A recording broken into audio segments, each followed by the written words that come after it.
I never thought I'd be sharing this story, but I need to get it off my chest. My name's Robin, and I'm 45 years old.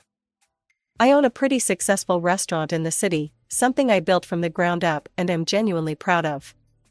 5 years ago, that restaurant brought someone special into my life, or at least I thought he was special at the time. James, not his real name, was a contractor I hired for some renovation work.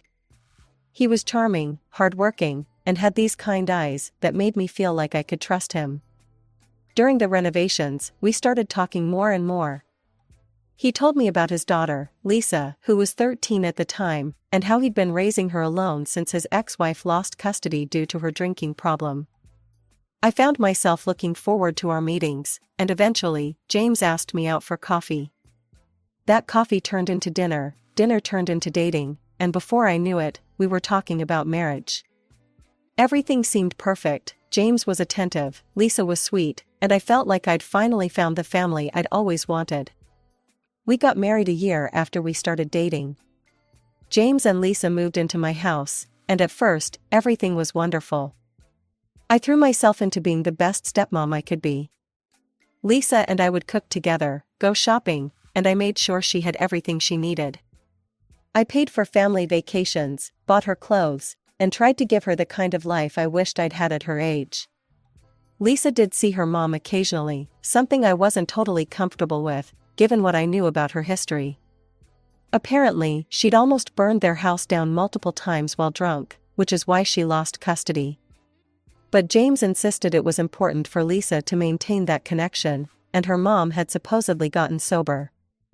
She's still her mother, he'd say whenever I expressed concern. Lisa needs to know her mom still cares about her. The one time I saw Lisa's mom at a school event, she didn't look sober to me. There was something about the way she swayed slightly while standing still, how her eyes couldn't quite focus. But I kept my mouth shut. After all, who was I to interfere? I was just the stepmom, right? God, if I'd only known then what I know now. If I'd only realized that my desire to be the perfect stepmom was blinding me to what was really going on. But hindsight is 20/20, isn't it? And the real trouble hadn't even started yet. Not even close. Time flew by, and before I knew it, Lisa was turning 18. She was stressed about both her upcoming birthday and graduation, pacing around the house like a nervous wreck. What if something goes wrong, she kept saying. What if people don't come? What if it's not perfect? I pulled her into a hug one evening when I found her overthinking everything again. Hey, everything's going to be fine, I told her. In fact, I have an idea, why don't we have your party at the restaurant? We'll book the best tables in the house. Her eyes lit up immediately. I knew my restaurant had become quite the hotspot in town, and Lisa had been dying to show it off to her friends. Really? She squealed, already pulling out her phone. Oh my God, my Instagram is going to be so lit. Everyone at school is going to be so jealous. I threw myself into the preparations. I wanted everything to be absolutely perfect for her. I even took her shopping for a dress, this gorgeous blue number that made her look so grown up, I almost cried in the fitting room. How many people are you thinking of inviting? I asked her while we were going over the details one evening. She hesitated for a moment, fidgeting with her napkin. About 30 people? Great, can you get me a guest list so I can make sure we have enough space and food for everyone? Oh, I haven't really made one yet, she said quickly. Just plan for 30, okay? Looking back, I should have pressed harder about that list. But I was so caught up in making everything perfect that I just nodded and moved on. The day of the party arrived, and everything looked amazing. The tables were beautifully decorated, the food was perfect, and Lisa looked stunning in her new dress. James's relatives were there, Lisa's friends were taking selfies everywhere, and everyone seemed to be having a great time. And then she walked in. I recognized Lisa's mom immediately, even though she was swaying slightly on her feet. She was clearly drunk, her eyes glassy as she announced to everyone that she was here to wish her daughter happy birthday. I was sitting next to Lisa when her mom stumbled over to our table. She glared at me like I was something she'd scraped off her shoe. Get up, she demanded, waving her hand at me. That's my seat. I'm her real mother, not you. I tried to keep my voice calm and reasonable. There are plenty of empty seats at the next table with the other guests. Why don't you join them? No, she practically shouted. This is my place. You need to get out of my place. Who do you think you are? I looked at James, desperately hoping he'd say something, do something, anything to defuse the situation. But my husband just sat there, his face red, staring down at his plate like it was the most fascinating thing he'd ever seen. I took a deep breath, trying to keep my voice steady, despite the scene unfolding in my restaurant. This was Lisa's special day, and I wasn't about to let it be completely ruined if I could help it. Let me be very clear, I said, looking directly at Lisa's mom. You have two choices. You can either take a seat at the next table with the other guests, or I can have security escort you out. Her face contorted with rage. Oh, listen to you. Little Miss Moneybags, throwing her weight around. She staggered slightly, grabbing the edge of the table to steady herself. You think you can buy everything, don't you? Buy my husband, buy my daughter's love? The other diners were starting to stare. I could see my regular customers at nearby tables, trying not to look while obviously listening to every word. My staff were hovering uncertainly at the edges of the room, waiting for my signal. You just waltz in here with your fancy restaurant and your big house, Lisa's mom continued, her voice getting louder with each word. Think you can replace me because you've got money? Well, guess what? You can't buy family. Before anyone could react, she grabbed a plate of food and hurled it to the floor. The crash of breaking china seemed to echo through the suddenly silent restaurant. Then another plate followed, and another. Food splattered across the expensive carpet I just had installed last month. I caught my security team's eye and gave them a subtle nod. They moved in smoothly, professionally, just as they'd been trained. Ma'am, it's time for you to leave, the head of security said firmly, taking her arm. I watched as they escorted her out, her screams echoing down the hallway until the front door finally closed behind her. The silence that followed was deafening. I stood up, plastering on my best restaurant honor smile. I'm so sorry for the disturbance, everyone. Please, enjoy your meals. Another round of drinks for all tables on the house. The regular customers seemed to take this in stride, returning to their conversations after a few minutes. But at our tables, where Lisa's friends and family sat, the whispers were constant. I could see them shooting glances at Lisa, at James, at me. The story would be all over social media by morning, I was sure. Lisa sat there, pale as a ghost, pushing food around her plate. The beautiful blue dress suddenly seemed to dwarf her, making her look young and vulnerable. The Instagram-perfect party she'd dreamed of had turned into a nightmare. I have a headache, she said after about an hour, her voice barely above a whisper. Can we go home? The party broke up quickly after that. Everyone made polite excuses, but I could hear them whispering as they left. Poor Lisa. Did you see her mom? Can you believe what happened? As soon as we got home, Lisa went straight to her room. I followed her upstairs, wanting to talk, to comfort her somehow. Lisa, honey, can we talk? I need to be alone right now, she said, closing the door in my face. I found James in the kitchen, staring into a glass of whiskey.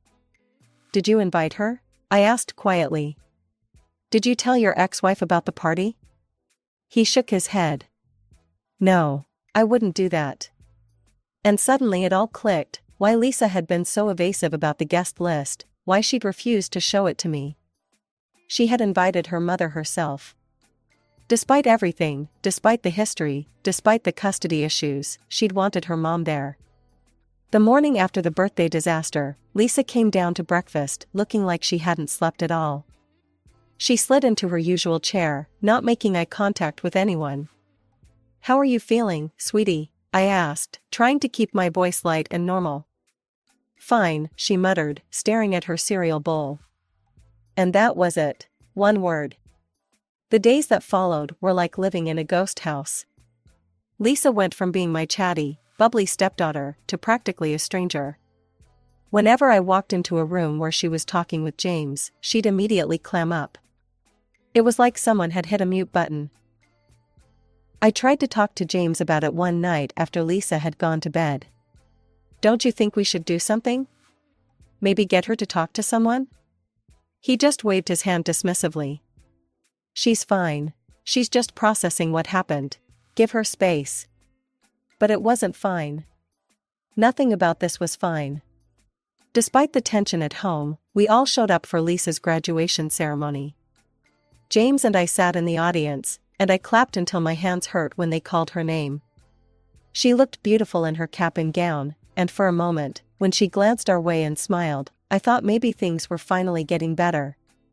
We had a celebration at our house afterward.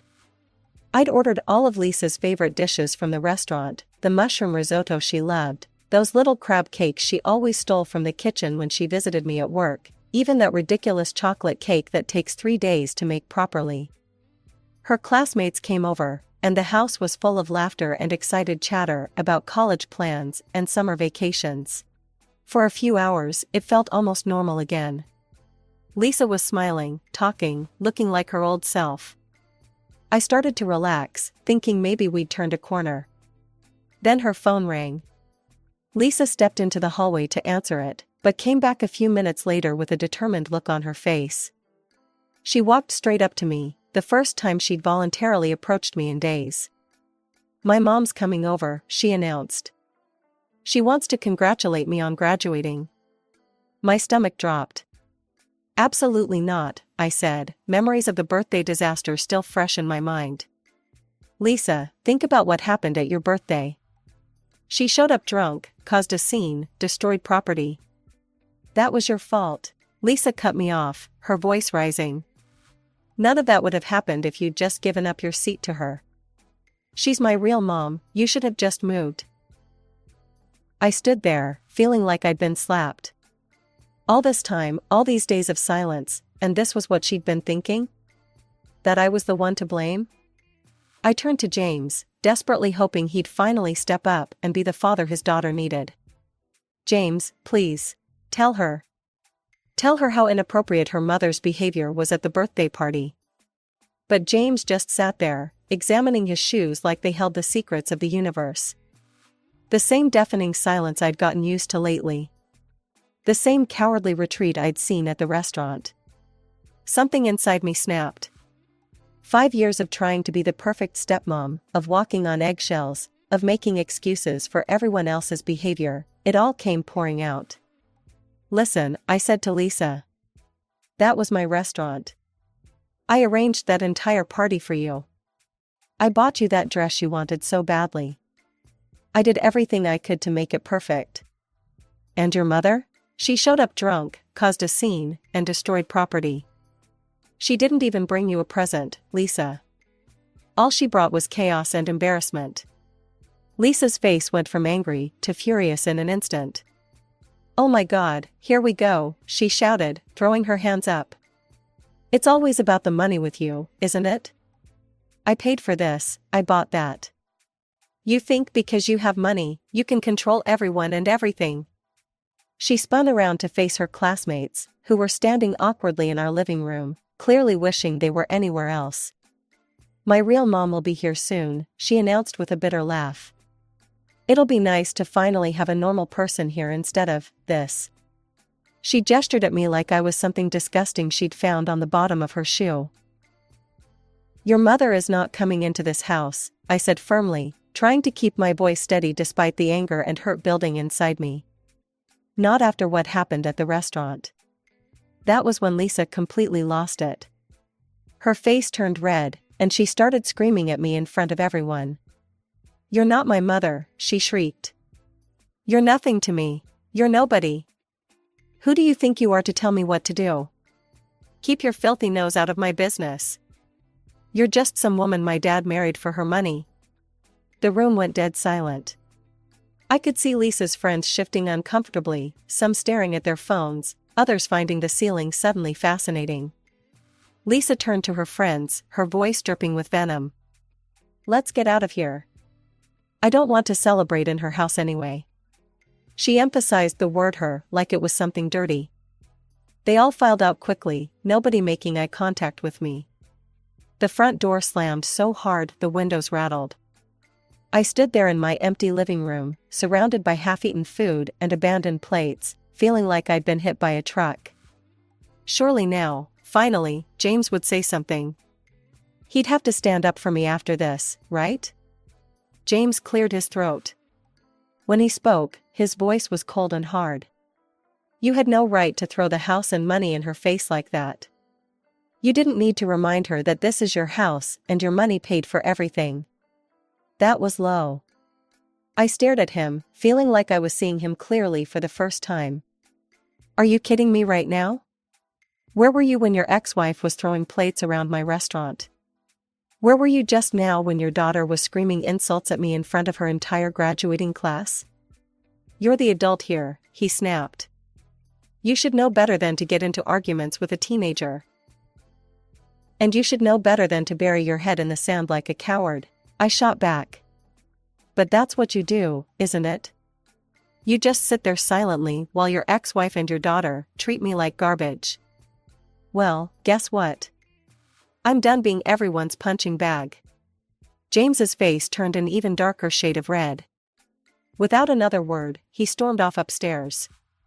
I heard the guest room door slam a few minutes later. The next morning's breakfast was like sitting in a morgue. James pushed his eggs around his plate, not looking at me. I was about to get up and leave when Lisa stumbled in, still wearing her clothes from the graduation party. The smell of alcohol hit me before she even made it to the table. I looked at James, waiting for him to say something, anything, about our teenage daughter coming home drunk at 9 a.m. But he just kept studying those fascinating eggs. "Where have you been all night?" I asked, trying to keep my voice neutral. Lisa turned to me, her bloodshot eyes filled with contempt. "None of your business," she sneered. "You're not my mother. You're not anyone. Just an empty space taking up room in this house." Then she turned and stumbled upstairs to bed. James just sat there, silent as always. I was starting to think silence was his superpower. The next week was like living in a house with a particularly vindictive ghost. Lisa wouldn't speak to me directly at all. Instead, she'd talk about me like I wasn't even there. "Dad," she'd say, pointing at me like I was a piece of furniture, "can you ask your wife to pass the salt?" Or she'd walk into a room and announce to James, "This woman is in my way, waiting for me to move." I kept my mouth shut and watched it all unfold. After 5 years of trying to be the perfect stepmom, I was done. Let them show their true colors. And boy, did they ever. It was Sunday, and James and I were having another silent dinner when Lisa burst into the dining room, waving an envelope like she'd won the lottery. "Dad, I got in," she shouted, practically dancing around the table. "Berkeley accepted me. I got into my dream school." I watched as she hugged her father, both of them grinning ear to ear. Then Lisa turned to him and said, with a smirk I'll never forget, "Tell your wife she needs to pay for my tuition." Something inside me just snapped. I smiled, not a nice smile, and said clearly, "I won't be paying for your college education. You've made it very clear that I'm not your mother. I'm nobody, remember? Just an empty space? Well, this empty space's wallet is closed. Why don't you ask your real mother to pay for college?" Lisa's face turned an alarming shade of red. "You vindictive bitch," she screamed, tears starting to stream down her face. "You're doing this to punish me. You're just evil." I stood there, feeling strangely calm as she hurled insult after insult at me. It was like watching a storm through a window. I could see the chaos, but it couldn't touch me anymore. "Dad," she whirled around to face James. "Make her pay. She has to pay. Tell her." James cleared his throat, using that patronizing tone I'd grown to hate. "Come on, honey, stop joking around. You know you need to pay for Lisa's education." I pushed my chair back and stood up. "I've made myself perfectly clear. I will not pay tens of thousands of dollars in tuition for someone who has spent weeks telling me I'm nothing to her. Someone who treats me like I'm less than dirt in my own home. I turned and walked out of the dining room, Lisa's screams following me up the stairs. I could hear her throwing what sounded like another spectacular tantrum, plates crashing, chairs scraping, theatrical sobs. Like mother, like daughter, I thought grimly. I sat in my bedroom, listening to the chaos downstairs slowly die down. I knew it wasn't over. James would be up soon enough, ready to play his part in this family drama. Sure enough, about 30 minutes later, my bedroom door burst open. James stormed in, his face flushed with anger. "I'm sick of this," he spat. "I'm so tired of you playing these games. You need to grow up and pay for Lisa's education." I looked at him calmly, from where I sat on our bed. "No. You and your ex-wife can figure out how to pay for Berkeley. I'm sure between the two of you, you can work something out." He started pacing the room like a caged animal. "You're being completely selfish. She's just a teenager, for God's sake. You're the adult here, you need to be the bigger person." I watched him pace, remembering all the times he'd used that same argument. Be the bigger person, let it go, she's just a kid. Always making excuses, always expecting me to smile and nod and open my wallet while they treated me like garbage. "A teenager who's old enough to know better," I said quietly. "A teenager who's made it very clear how she feels about me. Why should I invest in her future when she's shown nothing but contempt for me?" James stopped pacing and turned to face me, his expression hard. "Fine. Then let me make this simple for you. Either you pay for Lisa's education, or I'm filing for divorce." He clearly expected me to cave. To break down crying, or beg him not to leave, or immediately agree to pay. That's what the bigger person would do, right? I shrugged. "Okay, get a divorce." The look on his face was almost comical. His mouth opened and closed a few times, but no words came out. He clearly hadn't expected me to call his bluff. "I'll call my lawyer first thing tomorrow morning," I added, my voice steady. "In the meantime, you and Lisa should start looking for a new place to live." James stood there for what felt like forever, staring at me like he'd never seen me before. Finally, without a word, he turned and left the room, closing the door quietly behind him. The next morning, I walked downstairs to find James and Lisa sitting at the dining room table, waiting for me like some kind of ambush.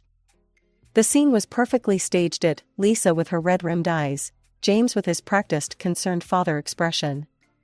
"Honey," James said, smiling that manipulative smile I'd somehow never noticed before, "we've all had a chance to calm down and think about things." Lisa nodded eagerly, like a well-trained puppet. "We all overreacted yesterday," she added, her voice sweet as honey. I stood in the doorway, feeling a strange sense of clarity wash over me.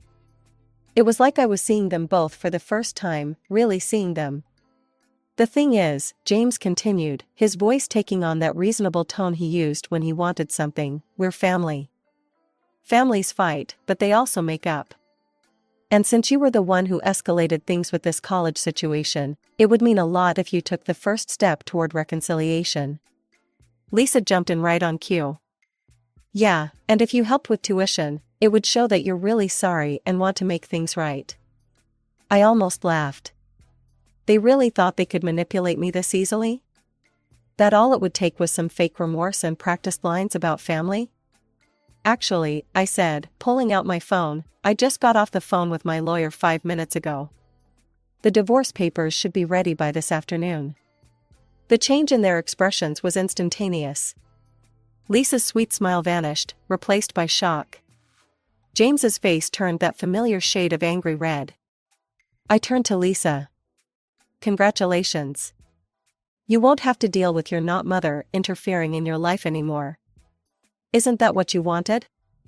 Lisa burst into tears, real ones this time, not the calculated ones from before. But I was done being manipulated by teenage tears.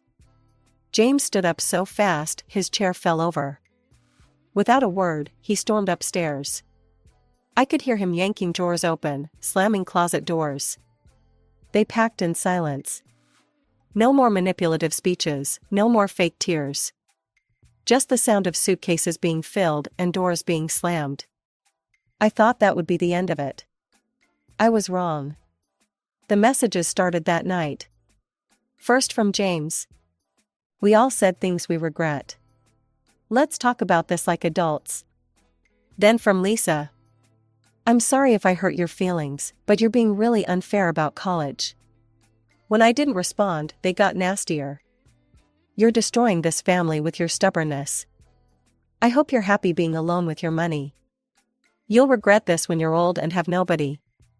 The divorce was quick, thanks to the prenup I'd insisted on. James tried to contest it, of course, but my lawyer shut that down fast. He got nothing, not a penny of my restaurant's profits, not a dime of my savings. I hear things about them sometimes, through mutual friends. They're living in a small apartment across town. Lisa couldn't afford Berkeley and is working at a mall somewhere. James is trying to restart his contracting business, but it's not going well. I've redecorated the house since they left. Threw out all the furniture that reminded me of them. The place feels bigger now, lighter somehow. Or maybe that's just me, finally free of the weight of trying to buy love from people who were only ever interested in selling.